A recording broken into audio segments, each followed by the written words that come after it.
Welcome to the Law Firm Growth Podcast, where we share the latest tips, tactics, and strategies for scaling your practice from the top experts in the world of growing law firms.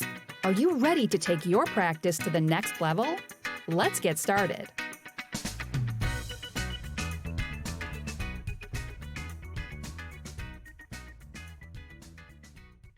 Hey, everybody. Welcome back to the Law Firm Growth Podcast. I'm your host, as always, Jan Roos, and I am very excited about our guest today. We have Luis Scott. So Luis is a speaker. He's a coach. He's the managing attorney of Bader Scott Injury Attorneys, as well as eight-figure firm. I've been really interested. Funny enough, we were talking a little bit on the pre-chat. I first heard about Luis from a former guest, Jeff Oatzen, but I had to see what all this was about. So thank you so much for coming onto the show, Luis. Thank you so much for having me. I'm glad to be here. Okay, so you've had a really interesting path. And it's funny enough, I heard you on another podcast not too long ago, but I'm really curious. I mean, I love your story, but tell us a little bit more about how you got into law in the first place and what eventually led you to doing the eight-figure firm. Yeah, so when I got into law, it was one of those chance opportunities. I think a lot of people go through these scenarios where they are lucky, quote unquote lucky. And that was kind of my situation. I was in a business law class. I kind of felt like I was never good enough to go to law school, but there was a judge who was leading the class and he says, you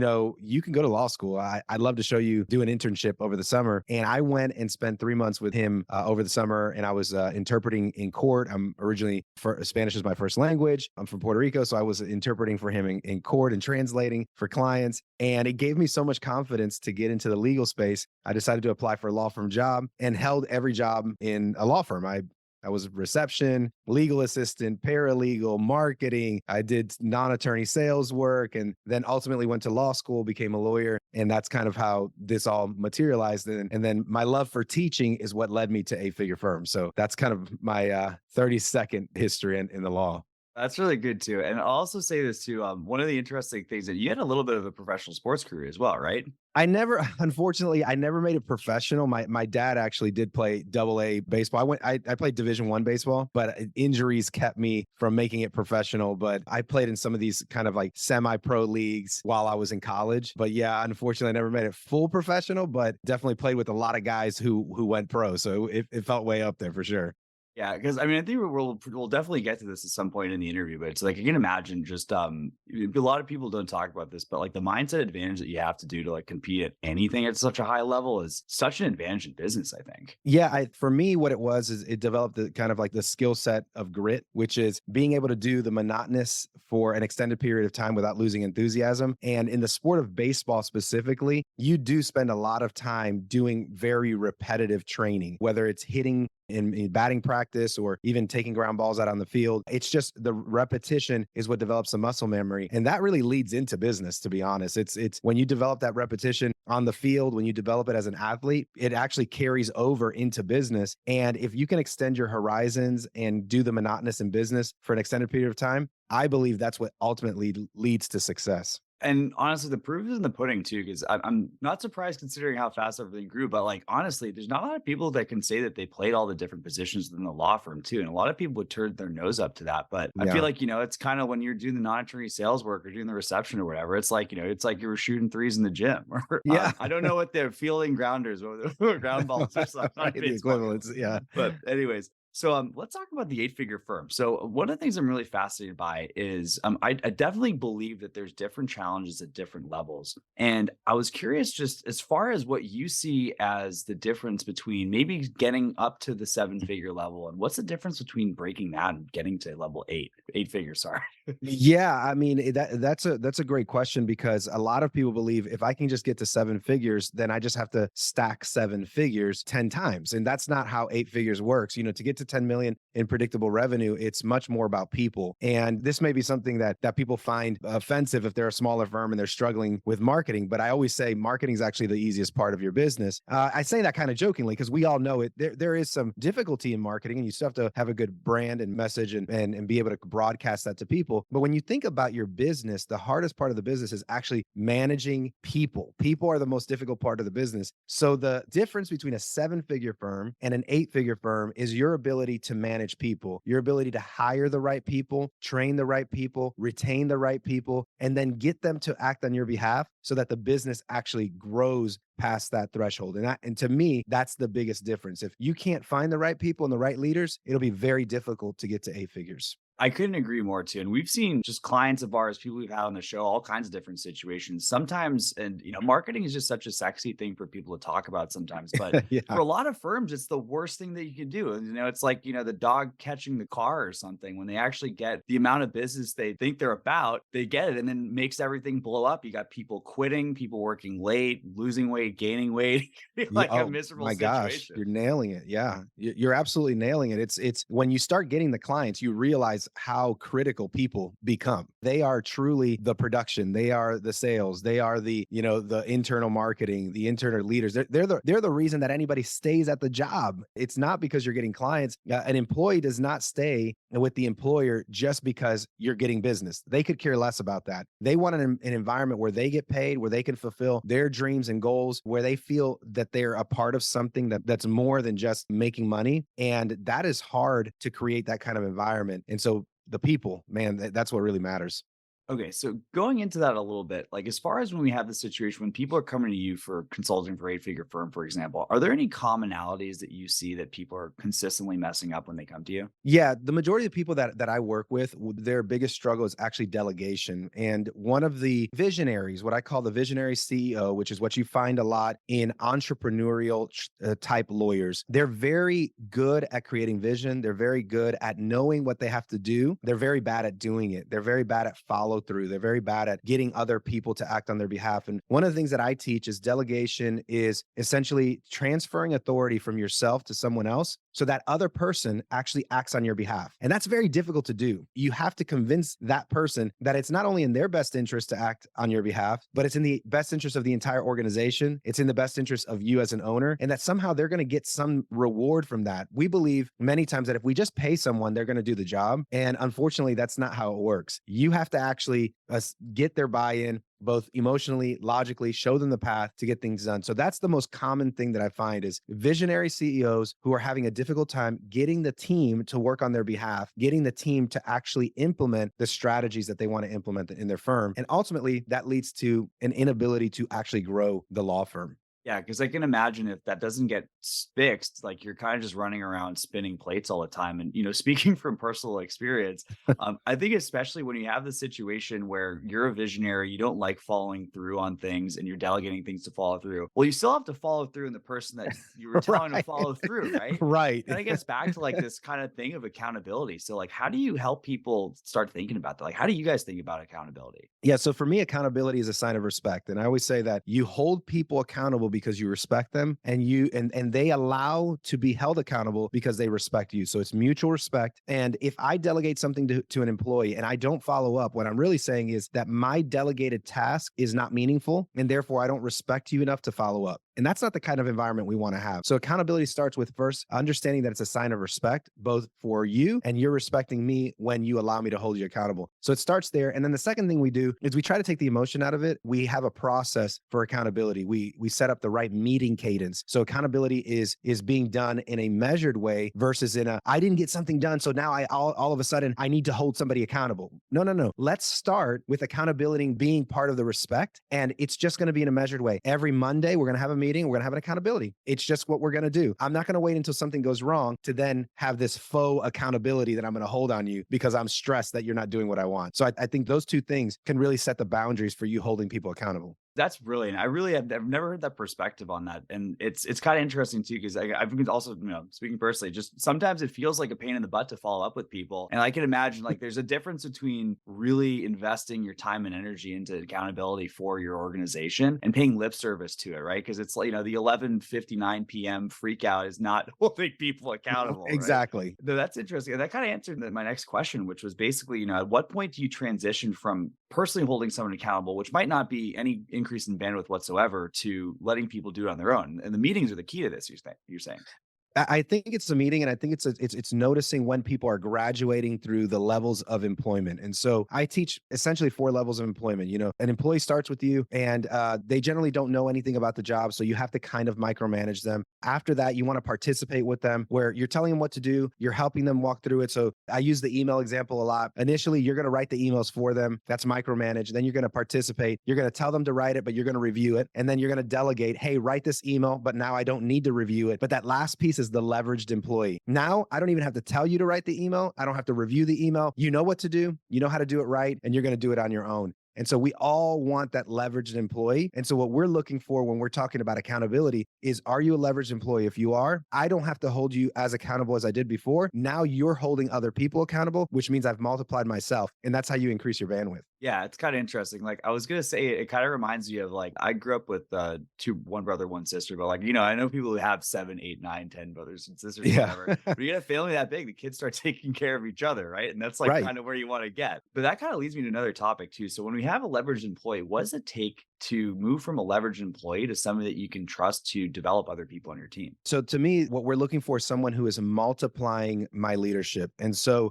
a leverage employee who we now can entrust to work with someone else is someone who's proactively desiring that leadership. They're proactively seeking out the opportunity to develop other people. And what that looks like in an organization, it's someone who's setting up trainings on their own, someone who's saying, you know what, I don't like this workflow. I'm going to develop a proper workflow and I'm going to submit it to my supervisor, or I'm going to submit it to my boss. Like that's what it starts looking like. It's someone that you start saying, wow, did you see that such and such really put together that great plan and that great concept and that great policy and procedure? Like nobody even asked them. What proactivity. When you start seeing that, when you start seeing that leverage employee going above and beyond to work with people, then you know that they're ready for that multiplying effect. And the thing about a multiplier, someone who actually acts like you, behaves like you, and trains other people, it has to be something that is their passion. Because most people, if they don't have the passion for teaching and developing, they're not going to do it. And so you're looking for somebody who has that passion to also develop other people. Do you think that's something that's a part of the progression for somebody getting to leverage, or is that like a type of person? Can people develop that? Is that born or is that made? Man, what a great question, because like I struggle with this because I see people progress. I see people come in 21, 22 years old, right out of college. They don't look like they could teach anybody. And then 5 or 6 years later, they're all of a sudden a leader and they're teaching and they're developing and they're training. And my question is, did they always have it in them or did they develop that? It's so hard to know. But I do believe there are absolutely people born with that ability. There was a book, Now Discover Your Strengths, where you could take this quiz. And one of the character traits was woo, winning others over. And some people are just naturally good at winning others over. Some people are naturally good at teaching and developing and have that predisposition. I do think you could develop it, but you have to have the passion for it. So you either have the passion and have to develop the skill, or you just have the skill and hopefully you have the passion to do it too. But I think it could be a little bit of both. But people who are predisposition is to already be a good teacher or want to be a good teacher are more likely to succeed because they have the passion for it. Yeah, that's interesting. And like I'm kind of thinking the way that you'd want to have somebody who either has it or doesn't, it's kind of the same for you as the organization and you as the leader, because you want to have a place that fosters that. Because I'm sure more people are shutting off opportunities for people that don't have a great place to work that could probably get that if they had those people. And again, God forbid, retaining an employee for 6 years is a reach goal for a lot of people, right? Right. I mean, retaining people past a year. I think the other day I saw something that in Atlanta, the average employment's like 10 or 11 months. Like it's hard to retain people even for a year. And so you have to, and this kind of goes back to what's the difference between 7 and 8 figures. At 8 figures, you have to be doing a really good job at retention. And that's really important. For us, the other day, we did an analysis of our leadership team, and our average leadership team member has been with us almost 5 years. Like that is massive. Like when you can retain people like that, it's easier to develop efficiencies and scale your business. Yeah, because every single time somebody walks out of the door, it's like, such a slog, especially with somebody super important, right? Yeah, it changes everything. I think you mentioned basketball earlier, and it's kind of like when you're swapping out these starters for the people on the bench, you could go from up 30 points to down 10 in one quarter. I mean, I see this all the time with my Atlanta Hawks. They're up by 30 and I'm like, we got this one in the bag. And the next thing you know, third quarter comes around and we're losing by 10, 15 points because they swapped out the personnel. So yeah, swapping out personnel could be critical to your team. Yeah. Kind of question on this for anyone who might be a little earlier on the journey. Do you think there's ever a time where it's too early to start focusing on stuff like culture and operations? Oh my gosh. I mean, you should focus on culture and operations on day one because you are going to hire and build your business based upon the vision that you have for your business. When I launched 8-Figure Firm, I had no clients, I had no employees. I wrote a vivid vision, 3-year vivid vision for what I wanted for the culture, what I wanted for the type of client, what kind of revenues I wanted, how I was going to hire, what type type of people did we want, core values, vision, mission. I thought that was so critical because when you set your intention, it's easier to actually reach that. And I heard something today on a podcast I was listening to this morning. It was talking about how if you take aim at anything, you're likely to hit it. What happens with most people is they either don't take aim or they take aim at too many things. And so they're confused. But when it comes to your business, no matter how big you are, you want to take aim at something. And that something needs to be the culture, the operations, the vision, the mission. What are you trying to achieve? And if you do that and you set your intention, I think you're more likely to hit it. Yeah, and I can imagine. I mean, there's so many people that are just kind of, they get into that position where they hang up the shingle, they start taking referrals, and then it's just kind of getting battered around by the wind. I heard this really good quote once, and it was like, some people have a 10-year law firm, and other people have a one the same year that they repeat 10 times. Oh my gosh. Yeah, that's miserable, right? I mean, having the same firm for 10 years. Ugh. Yeah, seriously. I mean, it probably gets a little easier the higher up on the the totem pole you get, right? Yeah. But still, I mean, if it's bad and people are just chasing around 5 a.m. BNI meetings, like I wouldn't even wish 1 year of that on some people. No, I mean, if 20 years in, if I still had to do the same thing that I was doing 20 years ago, I don't think I would want to be in this industry. I mean, it's you want to be graduating your business. It helps you fall in love again because you're falling in love at a different level. And I think that that's what it's all about. So going back to that vivid vision, like I'm sure it wasn't, Mhm. 100% what it was the day that you ended up doing it on day one. So how do you what's your advice for people who might not want to take that first step because they're worried it's not going to be perfect, or they're worried it's not going to be representative, or it's too far out, or anything like that? Yeah, I have this saying. I don't know if I heard this somewhere or if I made it up, but it's, perfection is the enemy of progress. It sounds like something somebody else made up, but I don't know who to give credit to. But when you're trying to get things perfect, you're actually not going to progress in life. I think you have to be comfortable with something that's good, that's actionable, and then fix it. Like be in a constant state of repair and a constant state of improvement. And I think that that's going to get you a lot further along. My first business plan did not end up the way that I thought it was going to end up. I was totally wrong about that business plan. But then I revised it and I wrote another business plan, and that one was wrong. And then I revised it and wrote another business plan. But each year progressing more and more and more. And that's the key, is that our goal in life is not to reach perfection or to reach some sort of specific goal in the time that we've set, but rather that we're moving towards the goal. It's the pursuit. It's the journey that really makes it all worthwhile. So I would just say good is good enough. Get something done and just take action. Yeah, it's interesting because I mean, this is I was in a conversation about somebody this the other day too, but I honestly think that within the legal field, there's more of a tendency, if not like what the field demands, but the type of people that the field attracts, to be Mhm. very, very detail oriented. I mean, like God forbid, like you messed up a detail on a client contract or something important, and then you're in a really, really bad place. So I think like the tendency towards perfectionism is there in a huge part with attorneys, but I think it's something to be aware of and something to work against, right? It's like I think kind of falling on this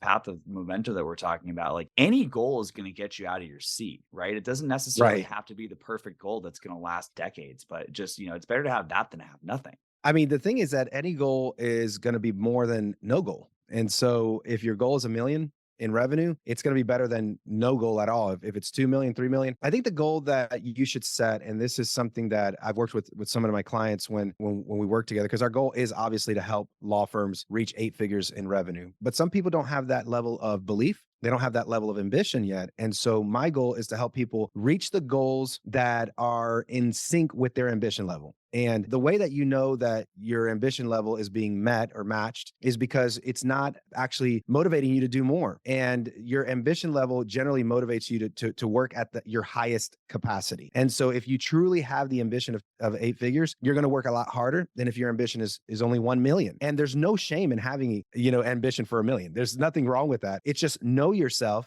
and then set goals that help you stay motivated to reach them. And that's really the key to success. So if we have a situation where the goal is too small, like, the symptom would be just not really having energy, being lethargic, just not getting up in the morning and wanting to get out and get it. Do you think it's possible to set goals that are too large? I think that some people set goals that are not consistent with their work ethic. And so I don't know if you can set a goal that's too large if you have the work ethic for it. But some people set a goal. I'll give you an example. This is when my wife hears this podcast, she's going to laugh. I set the goal to have 6-pack abs, but the goal was to do it in 3 months. The problem is I didn't have the work ethic for 3 months abs, right? Like I needed a whole year And so if I have this ambition of six pack abs, but I don't have the work ethic for it, I'm going to become very frustrated. It's not that the goal was too high. It's just that I didn't have the work ethic for it. And so I'm not going to achieve it. And ultimately I frustrated myself. And so I think you need to set goals that you have the work ethic for. If your goal is a $10 million firm, but you don't have the work ethic for a $10 million firm, you're going to end up frustrated. So know yourself and either develop a greater work ethic or just set a goal that's not that high. For me, it's going to have to be no six pack abs for sure, because I don't have the work ethic for it. Well, I love that frame too, because it's something that's like completely under your control. It's not like somebody's not good enough or not qualified enough Right. or whatever. Like everyone can control our work ethic, but it really just kind of comes down to how bad you want it, right? Absolutely. At the end of the day, your work ethic is one of the only things you can control. It's the only thing that nobody can stop you from waking up early. Nobody can stop you from working late. Nobody can stop you from essentially doing anything for the most part when it comes to work. And so you're completely in control. And when I played baseball in college, well, I got up every morning at 5:30 to run and to go to the gym. And I was on the ball field 3 hours, practicing and we were lifting weights in the afternoon. My work ethic mattered and I got to control that. And there were guys who slept in and their work ethic showed on the field. Now, kind of going back a little bit to the vision. So, when we get to the point where we have this and it's defined, it's obviously a process before we get to the point where this is translated through the company. And I would probably hazard a guess that the people that are doing the best probably have the most visibility for this. Mhm. So, after one's taken the exercise to develop what they really want in their business, how do you go about getting that transferred to other people in the organization? I think that you have to keep it alive. I think you have to spend time with your teams, quoting the vision, getting people excited about the vision, reminding and refreshing people on the vision, but setting all of your intention on the vision. If you really want something, you're going to reorient your life to achieve that. And so if you know you have a vision for your firm, then you should be reorienting the entire firm and the team to achieve that end. And so whatever that vision is, it's a matter of figuring out, what does the team have to do? What do I have to do in order to achieve that? And then reminding people of those things, reminding them of how you can actually achieve your vision and what are the steps and what we have to do individually and collectively to make that happen. And so we like to make the vision part of every meeting. We have three different things that you can use in any meeting: the vision, the mission, and the core values. One of those have to be brought up in every single meeting. And that's how we keep it alive, for our team.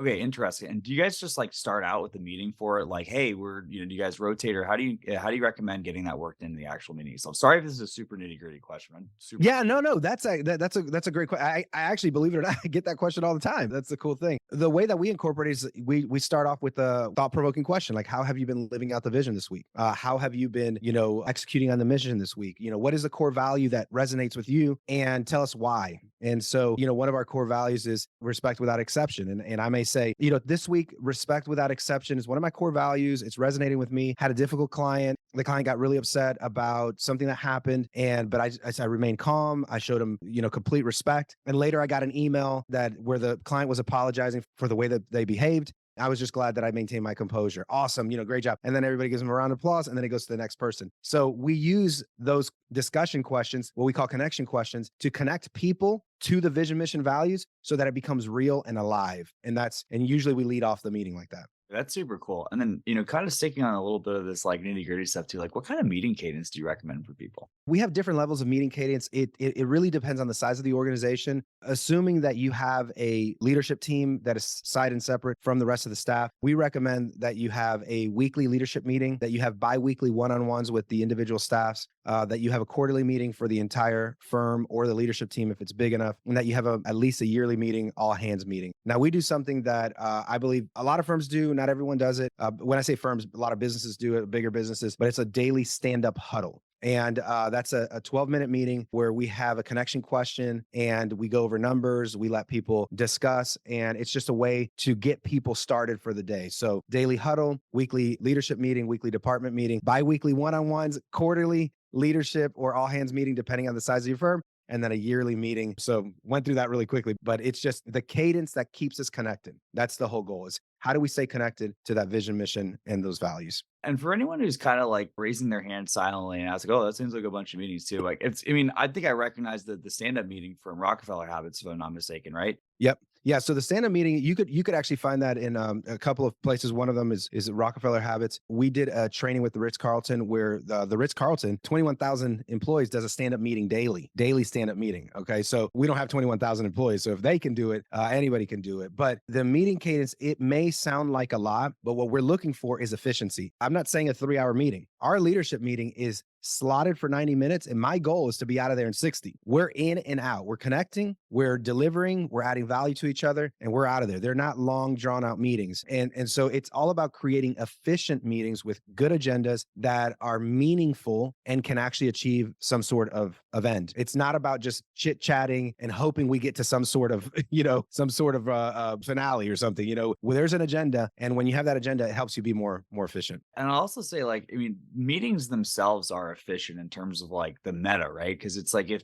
how many emails that people spend 45 minutes typing out are saved by having that, or how many times do you have to inform people individually of what's going on when you can have everyone in the same room, let everyone weigh in and avoid the, he said, she said, or different versions of the story, right? Absolutely. And the thing about email or Slack or any of these other alternative methods of communication is that it's really hard to communicate tone. It's really hard to communicate cadence. It's really hard to communicate volume, intensity through an email. Like it's more difficult, and it's easier to be one-on-one and to not misinterpret what people are saying in a one-on-one type of capacity. When I'm in front of you and we're having the conversation, if you feel like I said something wrong, I can immediately clarify. Where in an email, it can fester with the person, like, oh, I cannot believe they sent that. And it causes all kinds of things. Now, I'm not saying not to send emails or Slacks or anything like that. I think you want to use other methods of communication, but that face-to-face meeting, I think, builds connection. And to me, that is very powerful. Yeah, it's kind of funny. We actually have a rule at the company. I started off with this for the client business, but we've made it internal as well. It's just like, yeah, no bad news over email, no bad news over text. Just I like assume that. the person is going to take the worst possible interpretation of what you're typing there. Yeah, I actually like that rule. I've never heard of that, but it's a solid rule because it avoids all kinds of unnecessary drama that may happen when people misinterpret things. And the funny thing is that I love this quote that if you leave it up to interpretation, it will be misinterpreted every time. And so you're taking the interpretation factor out of the email. So I love that. Fun fact too, I came with that as an SOP for dealing with a toxic family member. I like it. We take it where we can find it. All right. Okay, so switching gears a little bit, like, I think the team thing is such an important stuff, but, I think with anyone who's talking about people in an organization, we got to talk about hiring. So what are the things that you see a lot of people coming in your program? Like, what are people getting wrong about hiring in the first place? The first thing is they don't know who they're hiring. And I think developing an employee avatar is so critical. Knowing the type of person that you want. And for a long time, we've said this, and this may sound controversial, so let me finish the full explanation. But we've said things like we want to make sure that we're diverse and inclusive and not discriminatory, et cetera. And what we've done is we've just not selected criteria for people to work for us. And I think that in the effort to just include everyone, we've essentially not targeted on who our demo is for our individual worker. Now, I'm absolutely not saying to discriminate. I'm Hispanic, so I would hate for somebody to discriminate against me, the dark-skinned Hispanic, right? But what I'm saying is that you have to know what you're looking for. Does the position require a skill set? Does the position require a certain, height, body type? There are jobs like that, and maybe not in the legal world, right?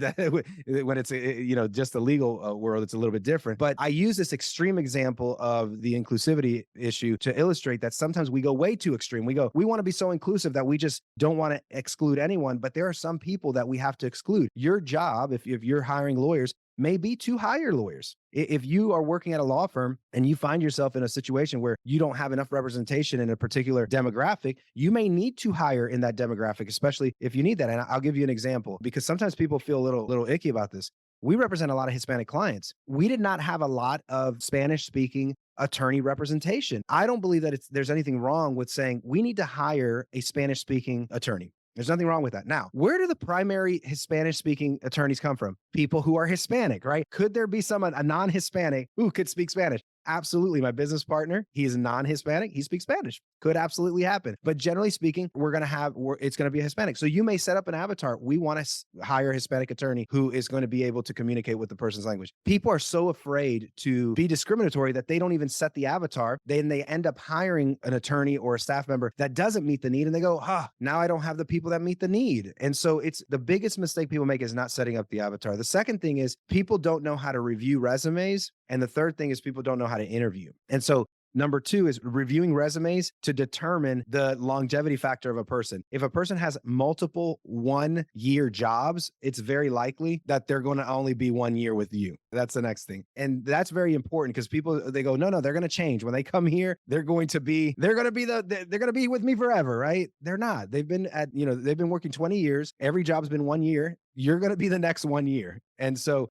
I think looking at resumes, and then the interview part is interviewing for culture fit and interviewing for values. I think it's important that you know what your culture is and you know what your values are, and that you ask questions specific to those things, not just about job skills, because job skills can be trained, can be developed, but culture fit and values are not as easily replaceable. So it's better to hire for culture and values and then train on skills than it is to hire for skills and have someone who doesn't fit into the organization. And as far as interviewing for the values and stuff, is that something that you do for like a line of questioning, or is there any sort of live work tasks or anything like that? Like, how do you get to really kick the tires and make sure that somebody represents the values? When it comes to the values, I like to ask things that spark their creativity. So I'll say something like, tell me what are the top 5 or 3 core values to you?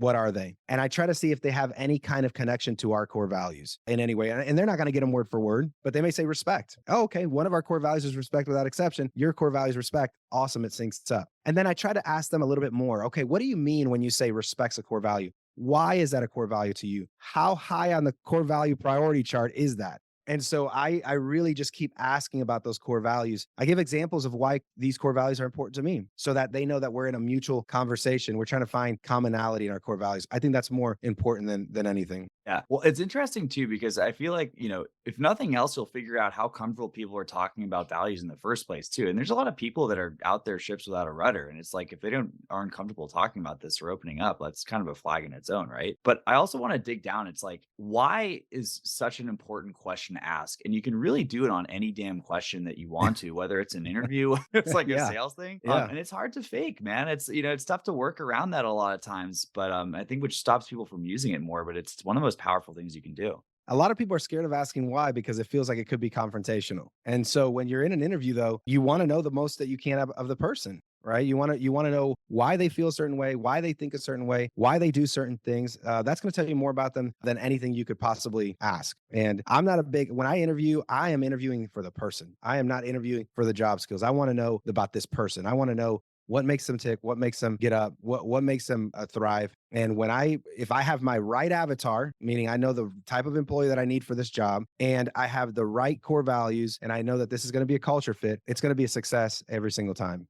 Okay, that's awesome, man. I want to make sure we're respectful of your time. This has been an awesome interview, dude. It's been fast and furious. I think we've covered a ton of ground, but I've had a blast. Just to kind of close things out, like what's next for Luis? What's next for 8-Figure Firm? Where's everything going for you? So 8-Figure Firm, our mission is to help 100 law firms develop 8 figures and predictable revenue. And so we're on a march for that. Last year, 4 of our firms reached 8 figures. This year, we have 15 that are tracking 8 figures. That'll put us at 19 firms at 8 figures. And so we'll be 20% of the way there. So we're really excited about the future and helping people develop a law firm that makes not just an impact for them financially, but makes an impact in their community, with clients, with their staff. And I'm all about elevating staff, elevating the community. And so 8-Figure Firm is committed to that mission, helping 100 law firms do that. For me, I'm looking forward to living my second dream.